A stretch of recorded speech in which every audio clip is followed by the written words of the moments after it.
Welcome, viewers, to this comprehensive video where we will delve into the latest developments in the UK's defence policy, particularly focusing on the current debates surrounding the increase in defence spending. Sir Keir Starmer, the UK's Prime Minister, is at the centre of this crucial issue as he faces significant pressure from various quarters to raise defence spending from 2.3% to 2.5% of GDP. This topic has sparked intense discussions, especially as the Prime Minister arrives in Washington for a NATO summit. We'll explore the implications of delaying the decision on defense spending, the reactions from former military leaders, and the broader context of global security concerns. Prime Minister Keir Starmer has recently been accused of playing with fire after announcing that a decision on increasing defense spending will be postponed until after a comprehensive review of the armed forces is conducted. This strategic defense review, expected to take several months, has sparked concern among former military leaders and defense experts who believe that immediate action is necessary given the current global threats facing the UK. As Starmer prepared to attend the NATO summit in Washington, he reiterated his commitment to raising defense spending. However, he emphasized that the timing of this increase would be determined only after the completion of the strategic review. That strategic review needs to come first, Starmer stated, underscoring the importance of a thorough assessment before making any financial commitments. The announcement has been met with significant dismay and vocal criticism from former military leaders who argue that the decision to delay increasing defense spending is both ill-timed and potentially dangerous. Philip Ingram, a former colonel in British military intelligence, expressed his profound concern, stating unequivocally that the government was playing with fire by postponing the much-needed increase in defense spending. Ingram underscored the critical and immediate need to address various severe deficiencies within the armed forces. He elaborated that the current state of the Army, RAF, and Navy is far from optimal, with alarming shortages in ammunition stocks and overall readiness. It will take years to fix the Army, our ammunition stocks, get the RAF and Navy ready, Ingram warned, painting a dire picture of the time and resources required to restore the armed forces to a capable and prepared state. Similarly, Lord West of Spithead, a former head of the Royal Navy and a security minister under a previous Labour government, also voiced his strong dissatisfaction with the decision. He urged the Labour Party to take a more proactive approach by outlining a clear and definitive timeline for increasing defence spending during the upcoming NATO summit. West emphasised that by doing so, the UK could set an example to all European countries and simultaneously address the long-standing American concerns about inadequate European defence expenditure. He criticised the government for what he saw as an unnecessary delay in making a spending decision, arguing that this procrastination effectively leaves the Ministry of Defence without the essential funds needed to tackle critical issues. There is no doubt we have got hollowed-out forces, West stated, pointing to the erosion of military capabilities over time. There are severe doubts on whether the armed forces are capable of doing what is expected of them by the nation, and we need to spend some money urgently, he added, highlighting the urgent need for financial investment to ensure that the armed forces can meet their national and international obligations effectively. The Strategic Defence Review, which will be announced by Defence Secretary John Healey next week, aims to secure Britain's defences for the future.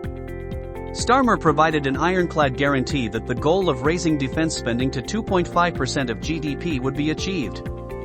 However, the review's timeline and its implications for the Ministry of Defence's budget remain points of contention. Critics argue that the review could further delay necessary spending increases and create uncertainty within the armed forces. A Whitehall source described the decision to postpone the defense spending announcement as amateur hour, suggesting that a review would allow senior armed forces figures to push for more money than previously allocated by the Conservative government. They don't need to do a review, the source added, indicating that immediate action is needed rather than prolonged deliberation. As Prime Minister Keir Starmer embarks on his first foreign trip to meet President Biden, the upcoming NATO summit is set to address a pressing and pivotal issue, increasing support for Ukraine amidst its ongoing conflict. This summit is expected to be a crucial platform for discussing strategic measures to bolster Ukraine's defense against aggression. One of the key proposals on the table is for NATO to assume much of the responsibility currently handled by a US-led group that has been coordinating aid to Ukraine.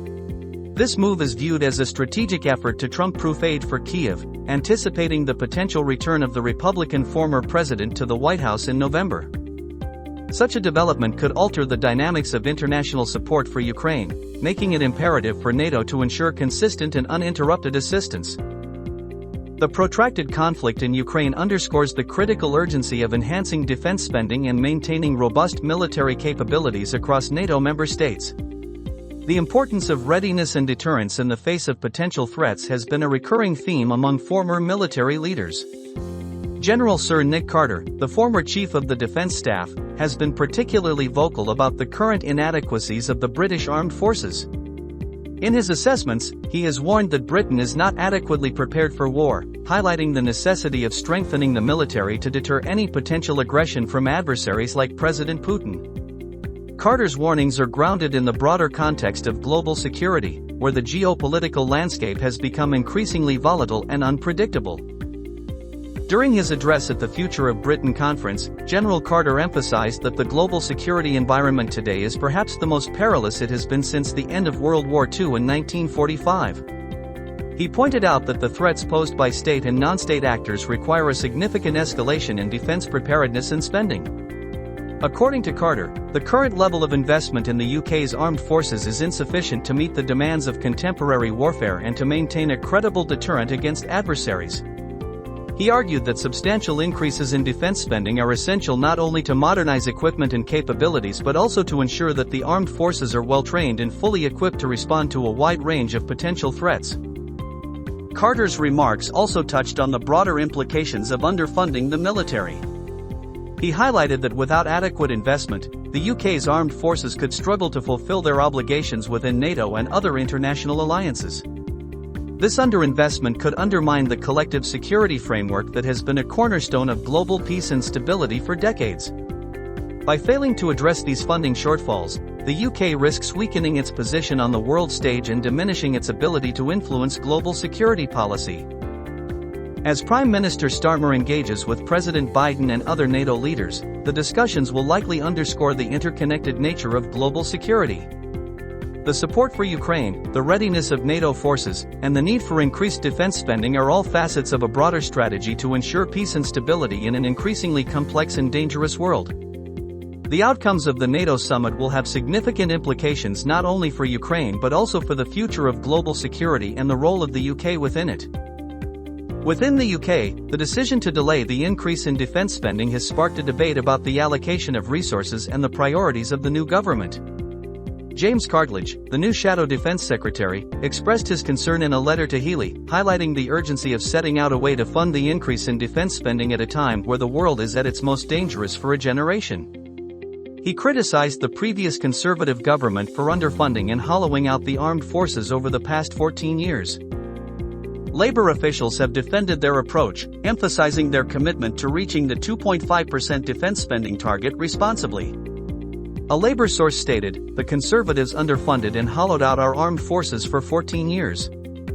We've entered government with a cast-iron commitment to reach 2.5% as soon as possible, and we will set out a clear path for it in a responsible way." However, the challenge of funding new ships and fighter jets amidst projected overspends in the RAF and Navy remains a significant concern. Rachel Reeves, the Chancellor, will need to draft a comprehensive spending review to allocate money to Whitehall departments starting in April. There are fears that this review could be published before Healey's Strategic Defence Review is completed, potentially setting the Ministry of Defence's budget without addressing the critical needs identified by the review. In conclusion, the debate over increasing defense spending in the UK highlights the complex and urgent nature of national security in today's global environment. Prime Minister Keir Starmer's decision to delay the spending increase until after a strategic defense review has sparked significant concern among former military leaders and defense experts. The need to address deficiencies within the armed forces and prepare for potential threats underscores the importance of timely and effective decision-making. As Starmer attends the NATO summit and meets with President Biden, the focus on supporting Ukraine and addressing global security concerns will be paramount.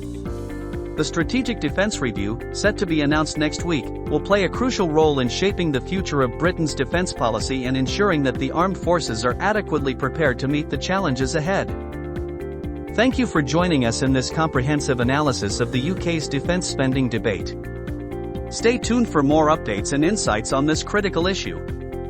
Your support and interest are greatly appreciated as we continue to explore and discuss the important topics shaping our world today.